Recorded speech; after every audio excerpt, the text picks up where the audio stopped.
Hello, welcome to the Inspirante Education Podcast, where we discuss different topics pertaining to education and career goals, including interviews of different people and discussions about different events occurring in the world today. Hi, my name is Rishabh Pandey, and I'm a rising junior at Limbrook High.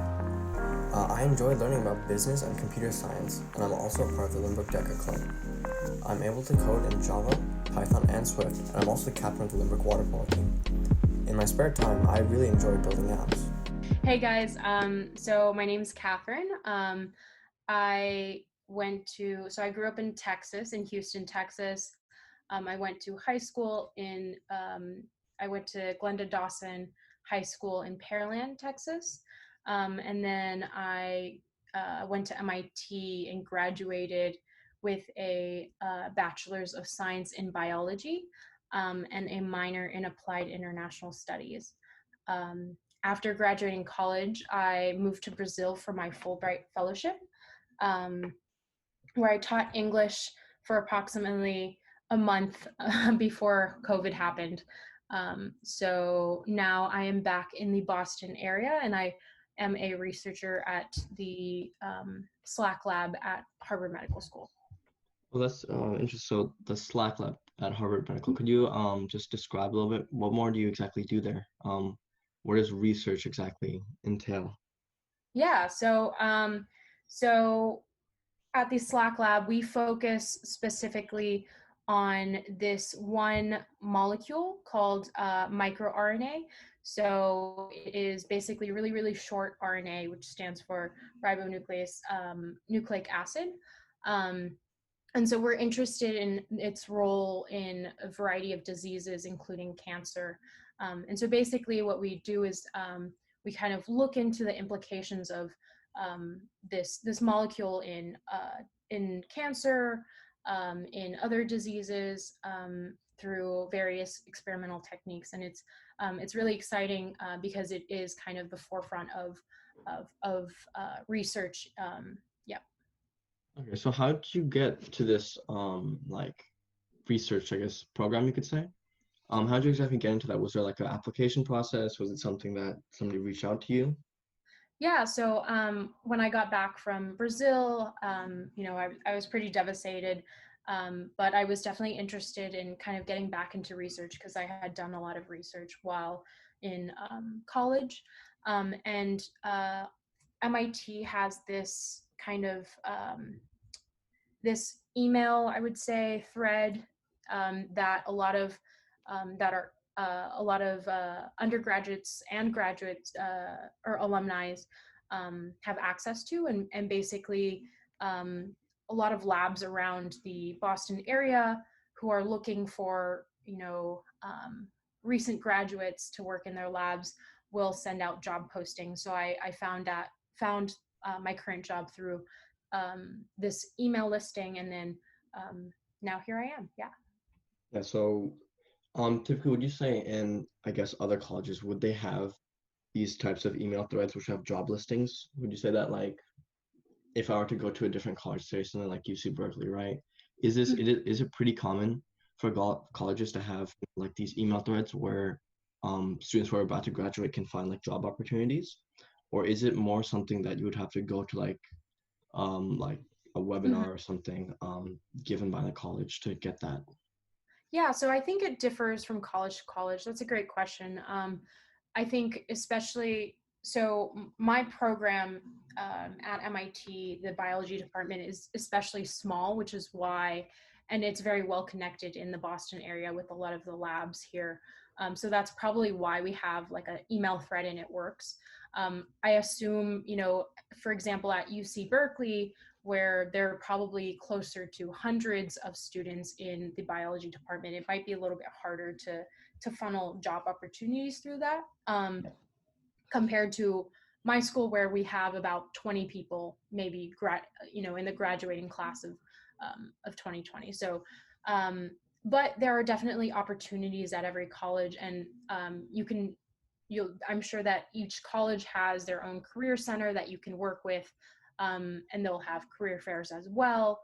Um, so there's definitely opportunities out there, maybe not specifically in the same format that MIT has. Okay, that's interesting. So you Mhm. also said that you spent some time in Brazil Mhm. through something called the Fulbright Fellowship. So can you just explain a little more about that? What exactly is the Fulbright Fellowship Award, and what did you do in Brazil, right? So like, you said that you taught English. Like, what was kind of like the setting? Mhm. How'd you get into that plate? Like, how did you get that in the first place? Yeah, this is actually something that I'm super passionate about telling other students, college students, and maybe people that are going into college. So the Fulbright is a program funded by the State Department. It's like a grant that you will apply to normally around starting your junior or senior year of college. Um, there are also other grants, probably some really well-known ones include the Marshall Scholarship as well as the Rhodes Scholarship. So these will fund you for up to 2 years to do a master's program in Oxford and Cambridge Mhm. University in the UK. There's some, for example, the Mitchell Scholarship will take you to Ireland to do a master's program. So the Fulbright specifically is for, there's two programs. There's an English teaching Mhm. program, and then there's also a research program. Yeah. Um, so I had a friend who applied to the research program, and she actually did research on the intersection of natural of language processing as well as so computer science and machine learning, and she did Oh, that actually in Siberia, which was really cool. So it'll take you, as far as Siberia to Brazil, which is where I was. okay. Yeah. So Yeah. yeah. So, so in Brazil, you were just like teaching English to what was it, like younger kids or maybe older group, or like. Yeah, so I think it depends on the program. So the Fulbright Brazil program was focused on working with university students. So I was at I was in the state of Paraná, which is in southwest Brazil, um, in this small town called Pato Branco. And so I was teaching English, a variety of not just English, but also American culture was another class that I taught, as well as like academic professionalism and writing, because that's what I was interested in, and a lot of my students were interested in. And so actually, and you don't just teach students as well. Like I had faculty who came to my classes. A lot of people are interested in learning English, especially um, in countries where maybe the English isn't as strong, the language program isn't as strong. So, um, my my university specifically was a very technical college, and a lot of even Yeah. professors wanted to improve their English so they could write uh, journals that they could send to like international, because journals most of the time are written in English. So it's really cool to kind of work with a variety of people on this. Yeah, it sounds really interesting. Would you say that like you would recommend this? So say I was like a junior or senior in college, would this be Mm. something that would look really good on my resume if I were trying to apply for a job? Or Yeah, is it something like if you're really passionate about, that's like the only time you should do it? I mean, I think both, like it is both a very prestigious program, but also you should definitely, well, probably only apply if you are passionate um, about learning English, um, or about either research or teaching English. It should definitely, and I think as you go through the application process and as they read your applications, they would probably be able to tell if you had that passion Hmm. within you. So but I think I would definitely recommend it. It's an enriching program for sure. So Okay, definitely. All right, so now let's just go back a little bit, I guess, in your career Mhm. to high school, right? So you said that you went to Glenda Dawson High School. Yep. What exactly, I guess, was the environment of the high school? Was it, more of like a competitive high school, or was it like what was the air of the, I guess, the mood of the high school? Was it more competitive, try to get into college, beat all your peers, or was it something Mhm. else? Yeah, I think it differed. So it varied. So um, I would say only about like the top 10% of people were really competitive. And then like the rest of the population kind of wasn't. Um, so I was in like suburban Texas. And so it was definitely, there were definitely people vying for the top rankings at my high school, but I wouldn't say it was like everybody was cutthroat. Okay, would you say that like that kind of distribution of like 10%, the top 10% are the most competitive, would you say that really helped or kind of hurt you in your college admissions process, right? Because at a school Mhm. like mine, I go to Lynbrook High School, and for all our listeners out there, Lynbrook is like a pretty competitive school, right? Everybody is trying to, climb over each other, get to the top, get to the best colleges. So in your opinion, what do you think a school like Lynbrook, where everybody is trying to compete, would be better than a school like Glenda Dawson, for example, where it's like only a select percent of the population? Yeah, so I think, I may be biased, but I don't think, competition is ever in that sense, or at least cutthroat competition is ever a good thing. Hmm. I think it can be kind of detrimental to your mental health. Um, and it's just not a very like fun environment to learn, and it's not very collaborative. I do think, however, like surrounding yourself with people who are, really passionate about learning and really passionate about what they're doing is obviously very enriching. Um, and so I think that's particularly why I chose MIT, because a lot of Hmm. people there were very passionate and excited and hardworking, but at the same time they weren't that cutthroat. They weren't, the kind of cutthroat competitive, at least the way I had seen some of my fellow classmates at in high school. So would you, I guess, then you would say that you kind of place yourself in the middle. You weren't too like relaxed, but you weren't too cutthroat either during high school. Yeah, for sure. I think I would say, you have to have an easy balance of both, learning to enjoy your time, but also being really passionate about what you are doing. Yeah, so would you have any, I guess, tips for high schoolers that I guess say like from my school, for example, right? Everybody's kind of cutthroat, everybody's going for the top spot. Would you have any Mhm. advice for them to kind of how to get where they want without, um trying like overly exerting themselves or, affecting their mental health? Yeah, I mean, I think thinking in the long run, thinking bigger picture is always helpful. And it's not just for high school, I would say for college as well. You're working on this, you get a bad grade on an exam, or either in college or high school, and it feels like the end of the world. I remember, almost getting a B in my Spanish class and being like so well, getting a B in my Spanish class and being so devastated by it. But in the long run, it's just a tiny blip in, it doesn't even matter, honestly. And so kind of keeping that in mind, that colleges aren't looking to see your rank, and that's not the only thing that your college admissions is writing on.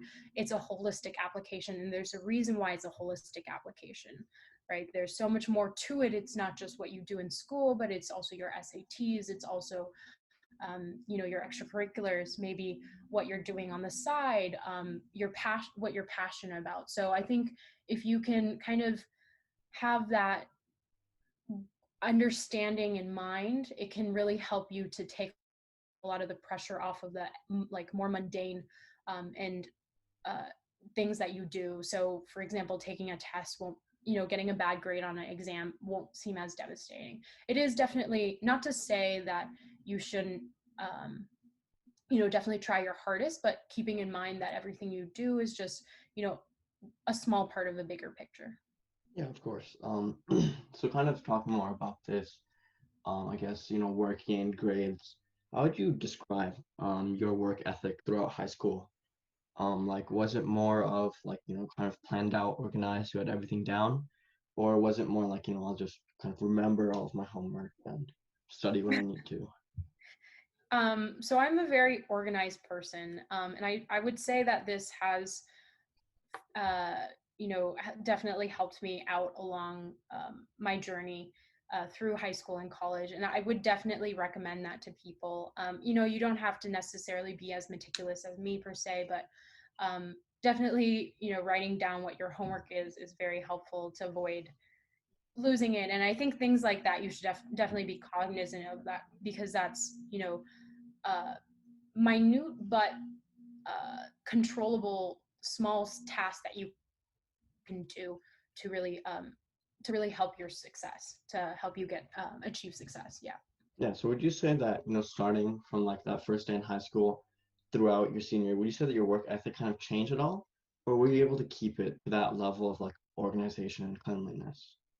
So I would say, for me at least, work ethic and organization are maybe two different things. So I've always been a pretty organized and clean person, but honestly, my freshman year, did not want to do school at all. And I think everyone kind of goes through that phase where they finally realize that education actually is important, and it is through education that you can have, social mobility. And so I mean, like freshman year, I got good grades, but I didn't necessarily, I wasn't happy with it. I didn't really enjoy what I was doing. My work ethic definitely wasn't as strong as, say, when I got to college and I realized I really liked what I was doing. And I think a lot of students struggle with that, because in high school you do learn you're learning all sorts of things, and maybe it's not what you want to learn. But recognizing that, trying to find a bit of enjoyment in each subject will really help you get through that, is what I would say. Because in the long run, things like math and what you're learning in school, which is like math and science, are really helpful, and it's actually really interesting once you take a step back. Yeah, so what do you think, I guess, for you was like the spark that kind of like your work ethic, like, kind of like really started focusing on it? Like for me, Mhm. my freshman and like sophomore year, I was kind of slacking on my work ethic, right? I didn't really organize anything. I, kind of just remembered my homework as usual. Just like Mhm. going like, sophomore summer and junior year, right? Looking at my peers and like how they were prepping for, their SATs and Mhm. how they were studying for like, AP class in advance, right? That kind of like put a spark in me, like, oh, I need to get my stuff together, right? Yeah. So right now, as like school just started for me this week, I've already started off pretty good, right? I've started, Mhm. organizing everything, started writing it down. I've already, have like a set schedule for when I should study for tests, right? So for me, the Mhm. spark was looking at my peers and my, I guess, competition. What was Mhm. your spark to kind of change from that, I guess, looser work ethic in high school to the more strict one that you had in college? Yeah, so I think I kind of recognize the importance of education maybe around my sophomore year of school. So the same as you, I really hated studying for the SATs, mostly because my parents would just like make me do it all the time. I had, Yeah. those overbearing, what seemed like overbearing parents who, um, obviously I love and really truly appreciate now. But I think for me, what really helped me was to visualize, like actually sit down and visualize what I wanted to do in the future, and like what um you know opportunities I really wanted to do. So for example, when I sat down, I with my parents, I talked to them about how I wanted to go to medical school. And so that was something that I had in mind. And so they were like, well, okay, to go to medical school, you have to have good grades, right? This is, there's the MCAT, there's your college GPA, there's, your extracurriculars. Like you have to show, your passion for medicine. You have to show that you can think critically um, and solve problems. So, that for me was kind of like, oh, like it doesn't just come to you, like you actually have to work for it. So part of that was recognizing what I wanted to do or what I wanted, and then uh, understanding what steps that I needed, or what hard work, what I needed to put in to get to that to that point. Yeah, so I guess for you, the spark in your chain, like for your work ethic, was just sitting down and thinking about where you want to go in the future. Yeah, and it might not even be for other people. It might not even be like what you want to, where you want to go in the future. I mean, ideally you have a career in mind, or you have something you'd like to do in mind, but for others it might even just be like, I'd like to, have, like, own a really nice house, and that's totally okay. I don't, um or to have an idea of like where you want to live, right? But even that will help you get a grasp of like, how much do I have to make to do that, or how much, what do I need to do to sustain, to get to where I want to be. um just having like a kind of a realization of what you need to do to get to where you want to be, whether it's um, you know career wise, or with your Yeah, so I family or guess, future. oh yeah, Mhm. yeah. So No, would this kind of be like some of the reasoning behind like why you chose to achieve a bachelor's in biology? Like, did it start all the way from high school with like a certain class, or was it more like, you just like, I've always liked biology, so I'll just do this? yeah, so I think actually I really didn't like biology in high school. I liked the content. Hmm. I didn't really like the class, and I actually didn't do very well in my high school biology class, which was very ironic. I did a lot better actually in chemistry, and I really liked chemistry. Hmm. Um, but I like I want to say the summer after my senior year, I started volunteering at a hospital, and I started um, working in a research lab just to do like very simple research. Yeah. Um, and I realized then that it was really interesting to me to like have that intersection of medicine and science and patient interaction. And so I think that's when I realized that I wanted to do um, uh, go into medicine. But I don't think you have to have your career in mind to go into while you go into college. Yeah. So for some people, it's like it's this class they take in high school that completely changes their lives, right? But for you, it was more of like a summer, like I guess you could say summer program. Yeah, I would Mhm. say it was like a summer that I took to explore different things. I would say like a lot of my friends, even most people end up in college kind of discovering new things, because I would say in high school you're kind of limited to this idea that there's only like a certain number of jobs, whereas in reality there are so many more out there. Um, so for sure. Yeah. So would you say doing stuff like this, right? Like having a summer to explore and just kind of like how, I guess what I'm trying to say is, how do you utilize your summers to the best extent, right? So you took your summer to kind of explore these different job opportunities that really got you interested in like Mhm. biology, and you majored in that, right? So how would like a high school student like me, right? I'm in my junior, so say for my Mhm. junior summer, right? How do I utilize that to the max so I can get the most out of it before I enter college, or like to help me decide what I want to major in? Yeah, that's a good question. So I would say, start off with classes that you like. So for example, what classes are you interested in? So right now I'm really interested in just business overall, like all aspects of it, entrepreneurship, economy, Mhm. like economics, right? And then Yeah. more computer-based stuff like computer science. I'm taking AP Computer Science A right now in school. Mhm. Awesome. Yeah, I would say, I mean, I don't know specifically any programs for maybe business, but honestly, I would recommend that you cold email companies that you're interested in. And just, or maybe what you can do is, for example, if you've got like so from my understanding, you live in the Bay Area, right? Yeah.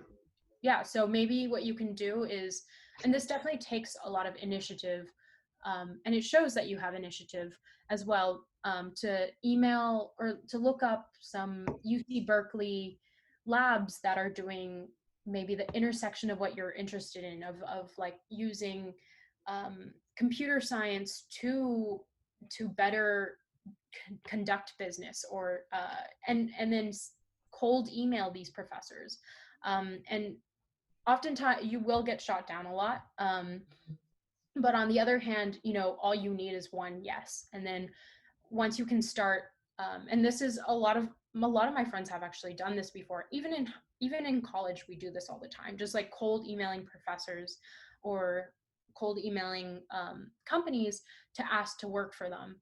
And they'll probably say no, or some people might say yes. And in that case, you've created your own opportunity there. So, you can go look for programs that are set up. Those might cost money, that might, or they might work perfectly, but also I would definitely recommend like just reaching out, like looking things up online, searching for them, and then emailing people about it, because there are a ton of opportunities out there, but you just have to go find them yourself. Yeah, so just taking initiative is like the most important thing that you could do.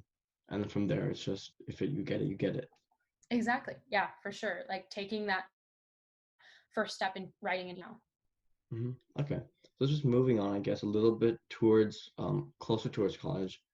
So what year did you take your SAT or whatever test you did? Did you do the SAT or ACT? I did the SAT, yeah. Yeah. So do you I guess take your SAT in junior or senior year? So I think I took it my junior year, I want to say. Mhm. Or yeah, I think it was my junior year. Okay, so how did you, I guess, prepare for because I'm kind of doing the same thing. I have my SAT booked for September.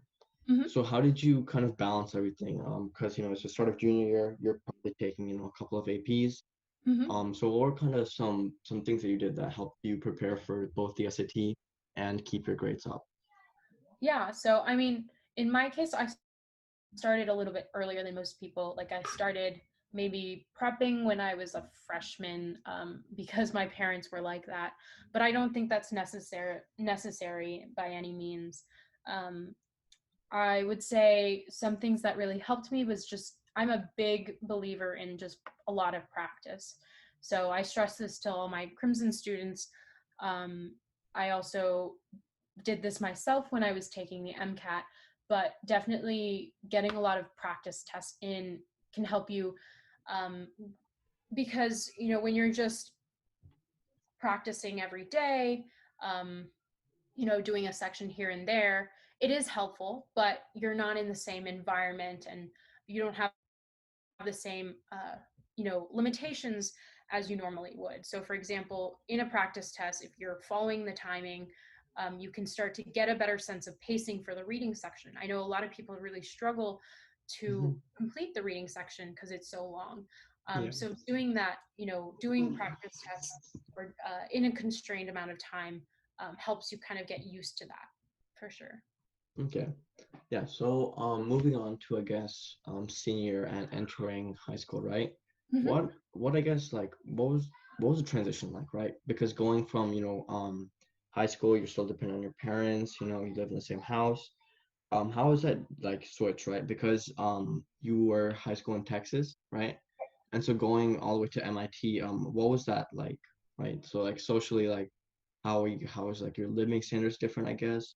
Did anything else change? How was the, education field, I guess, right? So were you still like as stressed as you were in high school, or was it a little bit easier? And like, what was that whole transition like?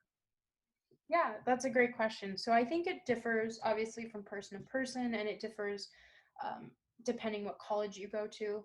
Um, so, for example, for me, in terms of like living, um, I wouldn't say it was, there were definitely some aspects that I had to become a lot more independent about. So, for example, doing my own laundry. Yeah.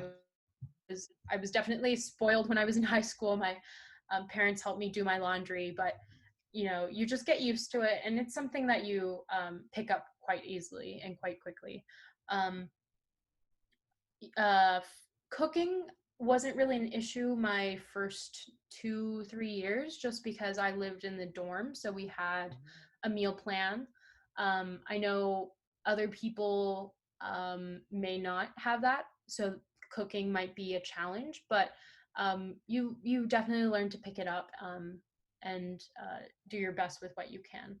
Um, and then for me, it wasn't super hard to transition to being independent. Um, I have a really good relationship with my family, but I also do really value my independence. Mhm. Um, So I think it was kind of nice in that regard. But definitely that first year, you kind of learn to deal with things that maybe your parents helped you with a lot more. So for example, um, for me, like I'm terrible at going to bed within a reasonable hour if no one's at least Yeah. my freshman year, if no one tells me to. I could stay up all night reading a book or watching 2 movies. So that freshman year, I had to learn to kind of um, be a lot more self-disciplined in that regard. Would you say that kind of just teaching yourself that thing, how long do you think it takes to get into that mindset of like, I need to take my own responsibility for this stuff, I have to tell myself that I actually have to eat. I just can't go the whole day, just on one coffee. Yeah. With eating for me was not difficult. What was difficult was, controlling like what I was eating per se. Oh, yeah. And the freshman 15, everyone always talks about it. I don't think it's a bad thing per se. I think, Hmm. it's very normal when you have a change in environment to have a change in weight. But I definitely learned that I can't have ice cream every single meal, even if it was available to me. And I learned that the hard way because I just get really sick after dinner, after a whole milkshake. So maybe it took me maybe a couple weeks or a month in that I had to eat, a well-balanced diet, and I had to enforce that myself. I also, it took me a little while. I was on the varsity swim team, so if I stayed up too late, I was exhausted the next morning when we had practice. And that's just something that you're like, oh, for everything that I do, there's always consequences to it.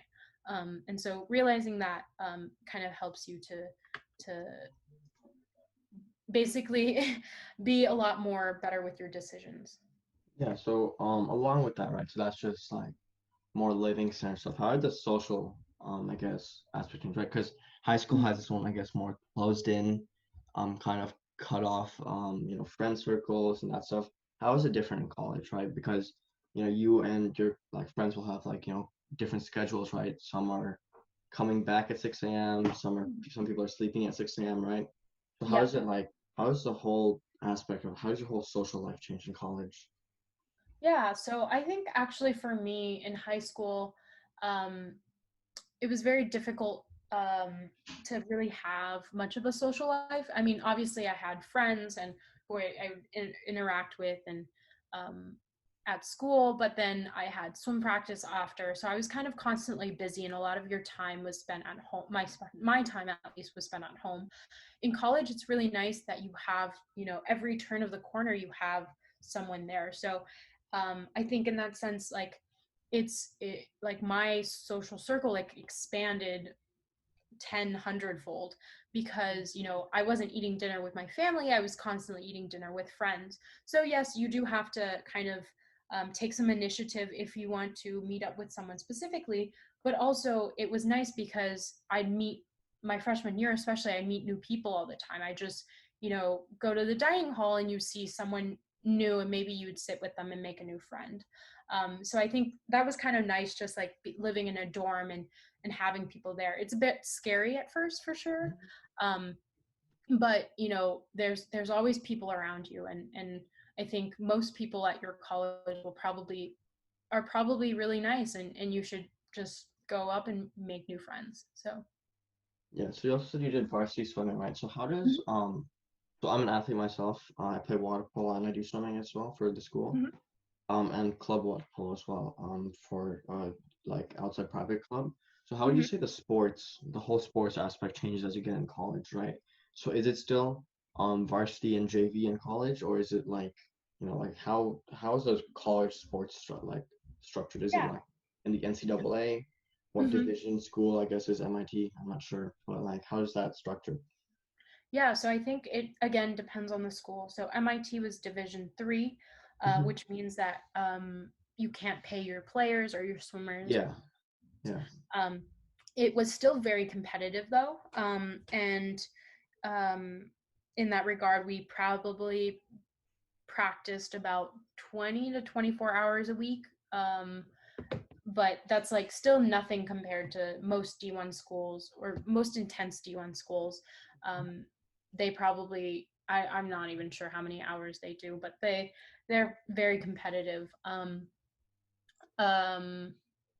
Sorry, what was your question again? Yeah, so like if a D1 school like MIT or D3 school like MIT, right? They have, I'd say, you say 24 hours a week, so like I'm Yeah, missing 3 hours every day, right? So how yeah. would that like how is the overall, I guess, atmosphere different from high school, right? So Mhm. do you have more coaches? Like how's how does just everything work? How do the logistics work for like a Oh, college sports team versus a high school one? yeah. So I would say high school or college sports teams, again, depending on the school, but most of them are definitely more intense than college ones. They, I don't think there's usually a JV team. Hmm. At least not at, there definitely wasn't one at MIT. You were either in or you were not on the Okay. team. Um, so it definitely is a little bit more intense. And then for us, so we had about like 70 swimmers on our team, and then a head coach and a assistant coach, and then some like volunteer coaches as well. But generally, it's very independent. So whereas I see high school teams kind of, you've got um, maybe two coaches, maybe more, and you've got some people that help out. Um, Yeah. College is very independent, especially like with a sport like swimming, where it's kind of up to you to determine how much work you're going to put into it, how much focus you'll put on your technique. Um, so I would say it's definitely worth it though. It's you make lots of great memories. The people are always great. Being on a team, I think, is an awesome opportunity, and just um, having the chance to compete for me, especially to compete at NCAA's, was definitely once Yeah. in a lifetime chance. So I would definitely recommend college sports, but know that when you go into it, they're expecting a lot from you. Hmm. So how did you guys get into like swimming in college, right? So would it be something like is like something you sign up for in the trial in college, or is it somewhere more of like you have to get approached by like a college coach to kind of get in? Because I'm assuming you also did swimming in high school, right? Mm-hmm. Yeah. So Yeah, so were you like approached, or do you just like sign up for it? Yeah, so I think with swimming specifically, and it might differ depending on the sport, but with swimming specifically, you can like create a college swimming account, Mm-hmm. and then college coaches will become aware of your stats and that you are interested in swimming in college. And so for me, you can also, as a high schooler, you can go on to each college swimming website. So for example, you go into MIT swimming or Stanford swimming, and then they probably have like a recruit page that you can click, and then it'll ask you to like enter in your information. And so I did that. I like for all the colleges I was interested in swimming in, I filled out my name, my times, things like that, my bio, my SAT scores, and then I got contacted by a couple of teams. So I did a recruiting trip to UPenn. Mm-hmm. I also did a recruiting trip to MIT, and I think I visited on my own Columbia and Brown. Um, and so from there, you usually kind of, after your recruiting trip, the coaches will give you kind of an indication of whether they are not, like how high up on their list you are. And so again, that depends on how competitive that school is. So for example, UPenn was a lot more competitive, so I was kind of more in the middle area of their list. Whereas with MIT, which is less competitive than say UPenn, I was kind of at the top of their list, um, or closer to the top of their list. And so that's like if you want to go through the, full recruiting route. If you are interested just in playing on it, swimming for a team, you can also, approach the swim team or the swim coach and talk about recruiting or talk about walking on. And so a lot of people also join as walk-ons. But recruiting is definitely a big thing for a lot of sports, and that can always also help you get into college. It Yeah, won't so guarantee a spot, but it can definitely help you. okay, so how could you just elaborate on that? How would like recruiting? So say I got recruited to play for UCLA, right, through water polo. So I was reached out by a coach. I did my recruiting visit. What would I do next? Would I still go through with my application? Or like how's that whole process? How does getting recruited to the team help me get into UCLA? Yeah, so I think again it depends on the school. So UCLA is a public school, and I believe they're D1. Is that Yeah, right? yeah. Yeah, so they're D1, so they will play, or sorry, they'll pay you to play, if depending on like your stats and your time, how high on their list you are. So the first step I would say is like definitely. So you've already been on the recruiting, uh, like you've already Yeah. been on So a what I've recruit. done, yeah, what I've done is I've made like an account on NCAA, and Mhm. I haven't been able to put on my stats because I haven't taken the SAT yet. But like Mhm. after I get that, and after I get all my details, do I go college by college, or is it better to just put everything into the NCAA website and just see from there? I would say both. If it does take a little more time to also go college by college, but I would like if you really want, like it's worth it in the long run. Like it's possible that these colleges won't see your stat because there's so many people on the NCAA website, so it's worth Mhm. kind of going onto their page as well. But you said you've also gone on a recruiting trip there? No, no, but like if I were to go, right? Oh, So okay. like hypothetically, like if I wanted to, if I got reached out, like if a UCLA water polo coach reached out to me, right? I went on the Hmm. trip, I saw everything they have to offer. They tell me, how high I am on the list, right? What do Hmm. I do after that? Like say I get recruited, right? So I'm Hmm. at the top of the list, I get recruited. Then like what next? How does getting recruited to the team help me actually like get admitted to the college? I see.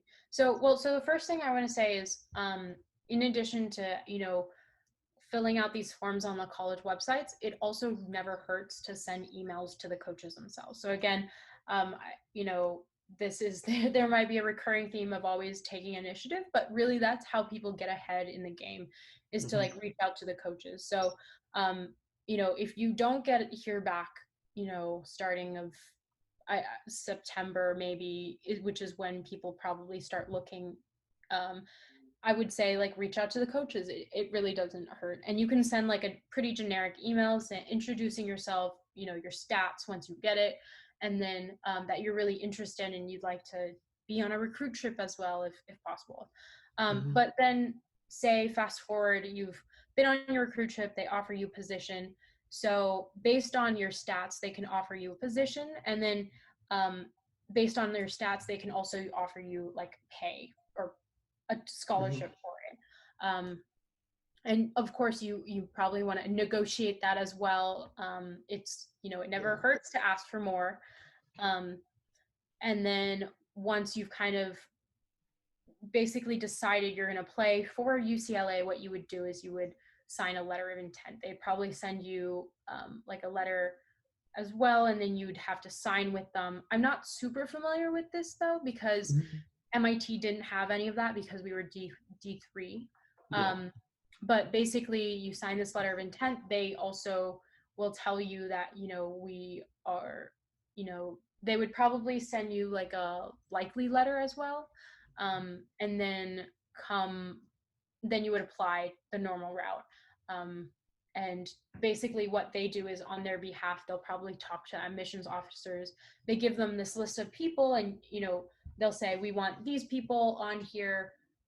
Definitely take these people if you can. If you have more room and they're good fits, then take these other people. And then you would probably get an acceptance. Oh, okay. So you still go through with your normal application. It's just that like you're almost, I guess, guaranteed a spot if you get like um into the team. I think so. So again, MIT did not have this at all. They could not guarantee anything. They didn't have a likely letter, but from friends who have been through the recruiting recruiting process. That was what happened with my friends. Again, it differs from school to school, so it might be a little bit different. But for the most part, I believe you still have to complete the application. Okay. Yeah. So that's pretty much everything I had for today. Thank you Okay. for coming on today. Yeah, Really of course. helpful. Yeah. Do you have any, I guess, tips for our listeners out there that are, I guess, currently going into, first year of high school or are about to go to college? Do you have any tips for them? Any advice?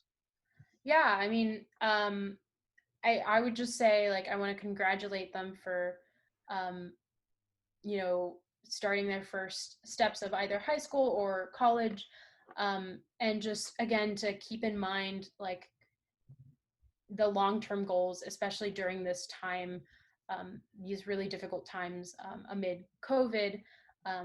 So just keep in mind that whatever you're doing is enough and that you're doing great, and to have bigger pictures in mind, so that these small hiccups in your process aren't, they're not as overwhelming as they may seem. Good. Thank you, Kevin, for coming on today. Yeah, of course. Thanks for having me. Thanks for listening to our podcast. Follow Inspirante as well at Inspirante_education and follow our podcast on Spotify at Inspirante Education. Thank you for listening. See you on our next podcast coming soon.